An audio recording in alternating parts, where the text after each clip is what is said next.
오늘부터 잠언서를 배우게 됩니다. 잠언이라고 하는 그 히브리어 글자는 마샬이라고 합니다. 마샬. 그런 것은 한번 기억을 해두면 일반 학자들도 자기 글에다가 이런 것들을 쓰기 때문에 마샬, 이건 잠언, 이걸 말하는구나 이렇게 알아두면 좋겠습니다. 이 마샬이라는 것은 이렇게 바늘로 뭔가 이렇게 탁 찌르는 듯한 그런 느낌의 단어입니다. 이렇게 바늘로 콕 찌르는, 이렇게 바늘로 콕 찔러서 주는 어떤 그런 느낌의 격언, 교훈, 가르침, 이런 것들을 다 말한다고 볼 수 있습니다. 가르쳐서 훈계하는 말, 그것이 짧은 경구 형태로 되어 있어서 또 여러 가지 이야기 형태, 우화 형태로 되어 있어서 왠지 모르게 우리 자신을 이렇게 찌르는 깨달음을 주는, 경침을 주는 그런 말이라고 할 수 있습니다. 그런 말들의 모음집이 이 잠언서입니다. 특히 이 잠언서는 이 성경에서 솔로몬에게 그 잠언의 대부분의 내용들이 솔로몬의 잠언이라는 것을 말해주고 있고, 또 솔로몬만이 아니라 더 나아가서는 어떤 현자의 잠언도 뒤에 붙어 있고, 히스기야 시대에 또 솔로몬의 잠언을 또 모아서 히스기야 왕 때 모은 잠언집도 뒤에 실려 있고, 아굴의 잠언과 르무엘의 어머니의 마지막 잠언으로 이 잠언서가 총 31장으로 구성이 되어져 있습니다. 전체적인 이 마샬, 이 잠언의 강조점은 실천에 있습니다. 실질적인 삶에서의 실천. 그래서 이 잠언서의 용어에 들어라 라고 하는 용어는 이렇게 듣고 배우라는 말보다도 더 가서 실천해라 라는 의미를 강조하고 있다는 걸 우리가 기억해야 되겠습니다. 그 다음에 또 하나 알아야 할 것이, 일단 좋다, 더 낫다 라는 표현을 많이 씁니다. 그러니까 이런 것은, 이 잠언이라는 것은 어떤 이 다른 세상에서 주는 잠언은 어느 정도 그들의 잠언은 이성의 판단, 경험, 많은 어떤 그런 자료들을 참고해서 나오는 잠언이겠지만, 거기에다가 하나를 더 덧붙인 게 성경의 잠언입니다. 그것은 하나님을 경외하는 신앙관, 하나님의 눈과 하나님의 마음으로 모든 정보를 수집하고 경험을 우려내고 거기에 지식과 다양한 것들을 다 가미해서 하나님이라면 뭐라고 말씀하실까라고 하는 그런 마지막 우려냄을 통해서 나오는 잠언이에요. 그래서 우리에게는 신앙적인 잠언이 될 수 있는 것이죠. 그러니까 오늘 우리들이 배워야 할 사고력 그리고 분별력을 우리에게 주는 것이라고 볼 수 있습니다. 그래서 좋다, 더 낫다라는 말은 그 말 속에도 알 수 있듯이 이것은 분명히 단정적으로 얘기를 하고 있으나 이게 절대적일 수는 없다라는 걸 말해주고 있는 겁니다. 그렇죠. 더 낫다라는 거예요. 하지만 좀 덜한 것도 나쁜 건 아닐 수 있잖아요. 그리고 어떤 상황에는 그게 맞지만 다른 상황에는 맞지 않을 수 있습니다.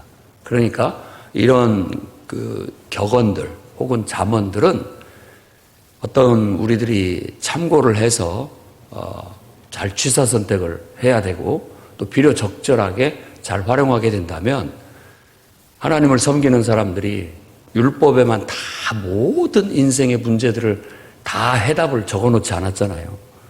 또 각 사람에게도 그 율법을 적용해 나가는 데 있어서 때로는 헷갈리는 문제, 또 아주 적합하지 않은, 뭐라고 말하는지 잘 모르는 그런 문제, 이런 게 있을 수 있거든요. 또 너무나 구체적이고 세밀한 문제는 율법에 다 다루지 않고 있기 때문에 그런 것은 우리가 기도하면서 정말 하나님은 어떻게 하기를 바라실까? 또 성경에서는 그 비슷한 내용에 대해서 어떤 식으로 우리에게 교훈을 주고 있나라는 걸 잘 분별을 해서 선택을 하고 결정을 해 나가게 된다면, 실천해 나가게 된다면 더 좋고 더 낫게 될 겁니다. 그리고 이런 잠언들을 자꾸 우리가 묵상하다 보면 더 깊은 사고력, 분별력을 배우게 됩니다. 저는 이것이 훌륭한 것이라고 생각해요. 그래서 유대인들 보면은 탈무드라는 것도 있고 또 다양한 것들이 있는데 그 모든 것들은 바로 이런 관점에서 나오는 격언집 같은 것이라고 볼 수가 있습니다. 또 비슷한 잠언집. 그리고 오늘날 우리들도 이런 어떤 사고력과 분별력을 키우기 위해서 성경의 이야기를 가지고 충분하게 그런 사고력을 이렇게 끌어내고 또 분별력을 배우도록 할 수도 있습니다. 그게 좋은 교육이 될 수 있겠지요. 자, 1장에서부터 9장까지는 서론격입니다. 통상 젊은 사람들에게 주는 지혜의 권면이 담겨 있습니다. 그러니까 젊은 어린 아이들에게 야, 지혜롭게 살아야 된다라는 걸 가르쳐 주는 것이죠. 그게 통상적인 것인데 그것도 솔로몬에게 돌립니다. 솔로몬이 이와 같은 1장에서 9장까지의 교훈을 젊은이들을 대상으로 준 것으로 봅니다. 그 다음에 10장에서 29장까지가 이제 솔로몬의 경언이다라고 하면서 쭉 이어 나오지만 앞에 부분은 솔로몬, 그리고 끝에 가서 현자, 지혜로운 지혜 있는 자의 잠언이라고 해서 담고 있고 또 히스기야 왕 때의 잠언이다 해가지고 솔로몬의 잠언을 그렇게 말해주고 있습니다. 30장에 아굴의 잠언이 나오고 31장에 르무엘의 어머니의 잠언이 나오죠. 현숙한 여인에 대한 이야기는 바로 르무엘의 어머니의 교훈입니다. 자, 그러면 오늘 우리가 읽은 1장 말씀을 보면 1절은 제목이라고 할 수 있어요. 솔로몬의 잠언. 이게 제목입니다. 그리고 2절에서 6절은 이런 잠언의 목적을 쫙 얘기를 해주고 있습니다. 지혜, 훈계, 명철. 지혜, 훈계, 명철. 그리고 또 지혜롭게, 공의롭게, 정의롭게, 정직하게 행할 일을 훈계하고 슬기를 주고 다양한 그런 좋은 말들을 쭉 펴서 정말 젊은이들에게 지혜롭고 학식을 더하게 하고 지략을 얻게 하는 그런 목적으로 이와 같은 잠언이 주어졌다라는 거예요. 유대인의 대표적인 어떤 교육 방법이라고 볼 수 있습니다. 보통 지혜, 훈계, 명철이라고 한다면 이런 단어들이 좀 다 다르지만 이런 것들은 똑같아요.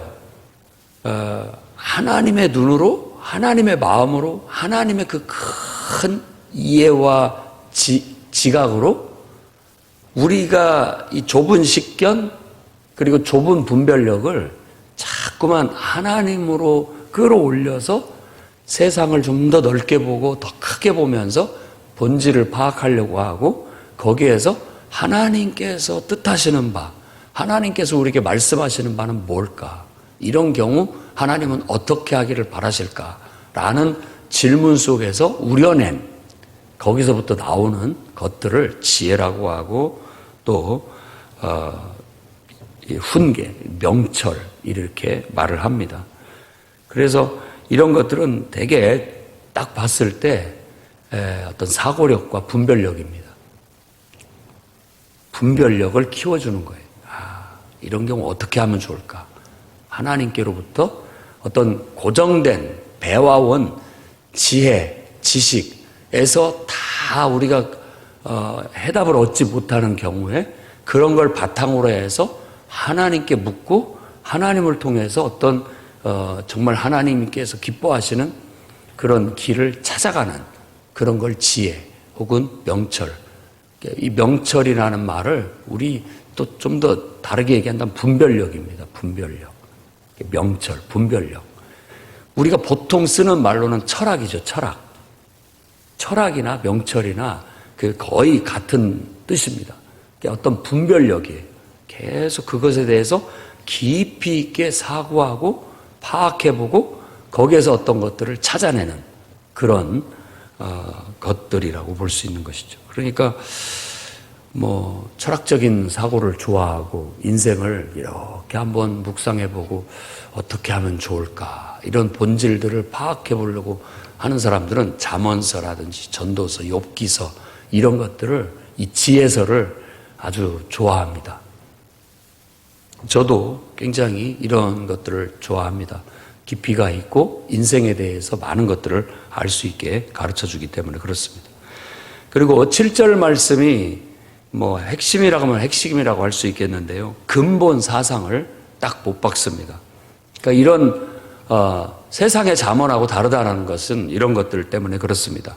여호와를 경외하는 것이 지식의 근본이거늘 미련한 자는 지혜와 훈계를 멸시한다 라고 함으로써 근본 사상은 하나님 경외 거기에 있다라는 거예요. 그러니까 이 하나님을 경외하는 이 신앙을 빼버린다면 알맹이 없는 그저 지식에 그치고 말 거라는 겁니다. 여러분들도 이 내용들을 정말 하나님을 사랑하는 하나님을 경외하는 그런 신앙 속에서 받아들일 때 이것이 하나님의 뜻 안에서 내 삶에 잘 녹아서 실천으로 이어질 수 있다는 걸 기억하시기 바랍니다. 그 다음에 이제 8절부터 33절에 이제 본격적인 솔로몬의 잠언이 주어지게 되는데 일단은 부모의 훈계에 대한 소중함, 바로 우리가 이 세상에 태어나서 인생을 사는 법을 배우는 것은 가장 최초가 부모를 통해서 배우는 겁니다. 그래서 부모의 훈계, 가르침, 또 이런 깨우침을 순종해라. 그러면 아름다운 관이요 금사슬이 될 것이고 악인의 유혹은 거부해라 라고 8절에서 19절에 공들여서 얘기를 하고 있습니다. 부모는 우리를 정말 이렇게 좋은 길, 형통의 길, 평안한 길, 잘 될 수 있는 길로 늘 이끌려고 하지만 주위에 있는 여기서는 그냥 악인이라고 말하고 있는데 세상에 이익을 탐하는 자들의 그것을 말하는 거예요. 딱 악인이라고 누가 이렇게 규정해 놓은 사람은 없어요, 세상에. 우리가 봤을 때 누가 악인입니까? 우리 중에 누가 악인입니까? 세상에 누가 악인입니까? 여러분하고 이해관계가 첨예하게 얽히지 않았다면 아무도 악인일 수 없어요. 그렇잖아요. 그런데 우리 여기에서 딱 잠언서에서 딱 구분을 하는 거예요. 지혜와 그 외에 다른 나를 잘못된 길로 끌어가는 어떤 존재를 악으로 그렇게 규정을 하고 있습니다. 그래서 이 지금 8절부터 말하고 있는 19절까지 얘기하고 있는 그 악인은 늘 이익을 탐하며 우리를 유혹하는 그런 어떤 친구, 우리 주위에 있는 모든 세력, 사람들이라고 할 수 있는 거예요. 그래서 가끔 가다 보면 평상시 좋은 사람도 가끔 가다 뭐에 씌운 것처럼 이런 역할을 합니다. 나도 가끔 그럴 수 있고요. 그러니까 우리가 분간을 잘해야 되는 겁니다.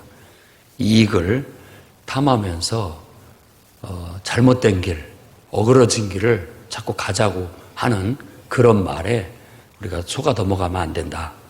결국 그 길은 우리 생명을 잃게 만들게 하고 말 것이다 라고 말하고 있습니다.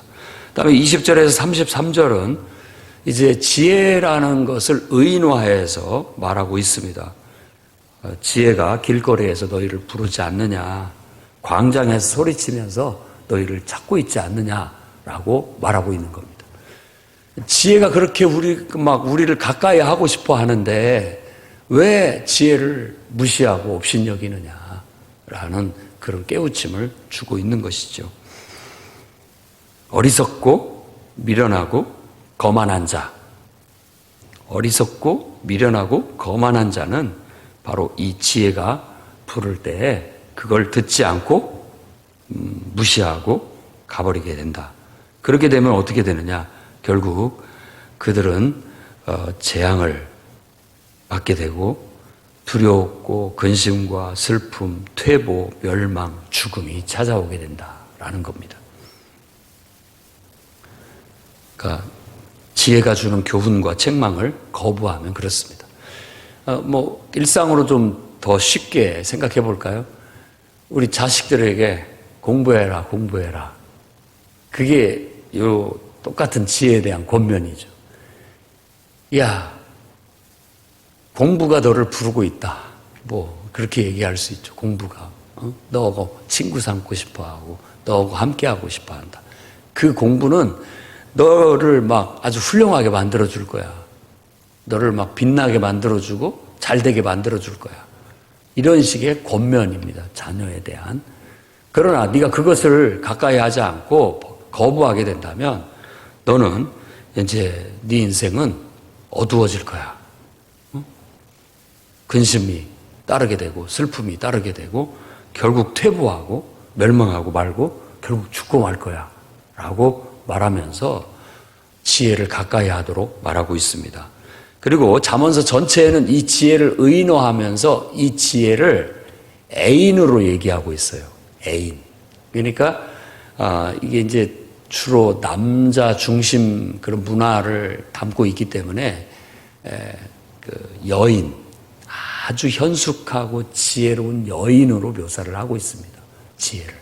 그러니까 그런 여인을 만나면 너는 그냥 형통하는 거고 엉뚱한 잘못된 그런 여인 만나면 넌 망하는 거야 라고 말하는 것 같이 지혜를 권면하고 있어요.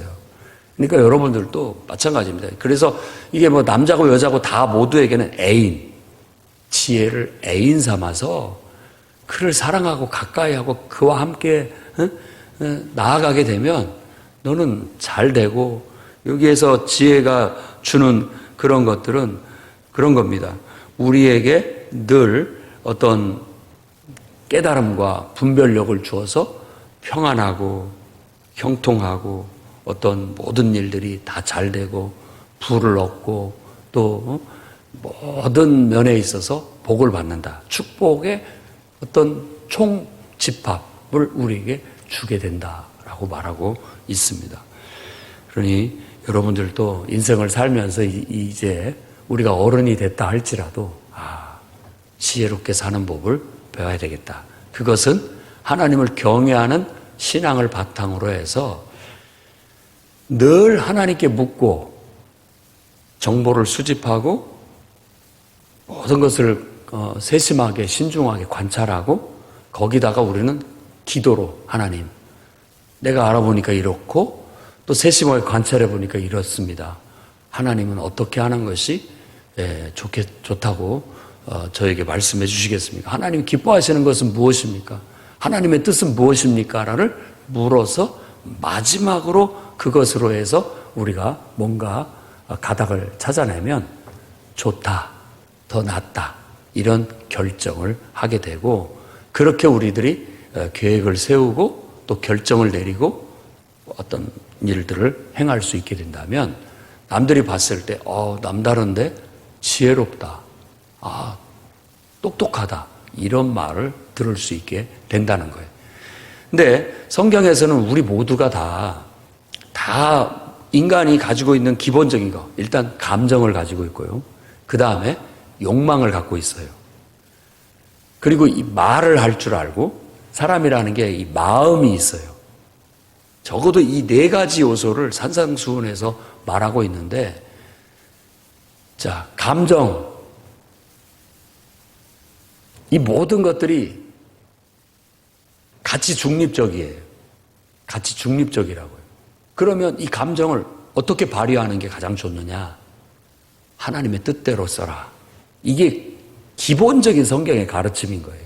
감정을 희노애락, 거기다 분노까지도, 이 모든 것들이 좋다 나쁘다라고 규정해 있는 게 아니에요. 하나님의 뜻대로 필요적절하게 소금으로 맛을 내듯이 감정을 잘 활용을 하면 유익한 겁니다. 좋다, 더 나은 것이 되는 것이죠. 욕망, 같이 중립적인 겁니다. 어떤 것에 대한 욕망이 나쁜 게 아니에요. 다 이게 좋기도 하고 나쁘기도 한 것이지, 그거 자체가 그걸 아예 무시해버리려고 하면 안 됩니다. 어떤 종교처럼 아예 감정이고 욕망이고를 싹 깡그리 우리 안에서 없애서 공으로 가버리는 것은 인간이 아니라는 뜻이에요. 인간답게 살지 않겠다라는 그런 어떤 세상을 등진 그런 것들이죠. 그러니까 진짜 우리 안에 있는 욕망이 나쁜 게 아니에요. 그 욕망을 어떻게 하면 필요적절하게 잘 구사하고 살 것인가. 그러려면 인간의 의지력과 인간의 판단력으로는 부족하다는 것이 결론이에요. 인간의 의지력으로 감정도 잘 못 다스리고요. 우리의 욕망도 잘 다스리지를 못해요. 그리고 또 정확하게 판단했다고도 믿을 수가 없어요. 나를 믿을 수 없고 인간을 믿을 수가 없어요. 그렇기 때문에 우리는 창조주 하나님, 그 높으신 하나님의 지혜를 비르고 그분의 분별력을 배우는 겁니다. 그래서 내 욕망이 그분의 뜻대로 잘 발휘될 수 있으면 되는 거예요. 그게 바로 이 잠언서의 그런 신뢰들을 제시하고 있는 거예요. 그렇다면 우리는 이런 구체적인 신뢰들은 우리 상황에 안 맞는 것일 수 있잖아요. 또 시대가 다르고 시간이 다르고 문화가 다르고, 그렇다면 우리는 그런 능력을 가지고 그런 분별력을 가지고 지금도 기도하면서 그렇게 내 감정을 잘 다스려서 쓸 줄 알고 내 욕망을 잘 다스려서 발휘할 수 있다면 아주 훌륭한 거예요. 이 입도 마찬가지입니다. 이 잠언서 전체가 이 감정, 욕망, 말, 입, 그리고 마음 자세, 이거의 전체가 그 내용입니다. 말도 습관대로 내 멋대로 하지 말고 하나님을 통해서 걸러진 말, 이 말을 하면 하나님이 기뻐하실까? 하나님이 이 말을 하는 것을 책망하지는 않을까? 하는 걸러지는 말. 그리고 하나님 앞에서 말을 해버릇하면 그 말을 함부로 하지 않고 신중하게 말하게 되고 그 말을 반드시 지켜서 신뢰를 쌓게 된다라는 그런 어떤 훈련. 그리고 마음 자세라는 것은 선의적이냐 악의적이냐, 그거의 차이예요. 대번에 그걸 우리는 느낄 줄 아는 그런 동물들입니다. 그런 사람들이에요. 딱 보면 저게 선의로 나한테 말을 하거나 어떤 행동을 하는 것인지 악의적으로 말하려고 하고 행동하는 것인지를 금방 알 수 있습니다. 예수님의 말씀처럼 뺨을 탁 한쪽 때리면 오른뺨도 돌려대라, 오리를 가라 하면 십리를 가라, 이렇게 말씀하시는 게 뭐냐면 악의적으로 대하지 말라는 거예요. 주님의 가르침은 선으로, 늘 선으로 대하게 되면 악을 이길 수 있다. 이길 수 있다. 그런데 우리가 똑같이 악의적으로 대하면 이 불행은, 악순환은 끊을래야 끊을 수가 없다라는 거예요. 사람이 그런 중심을 잡기가 쉽지 않죠.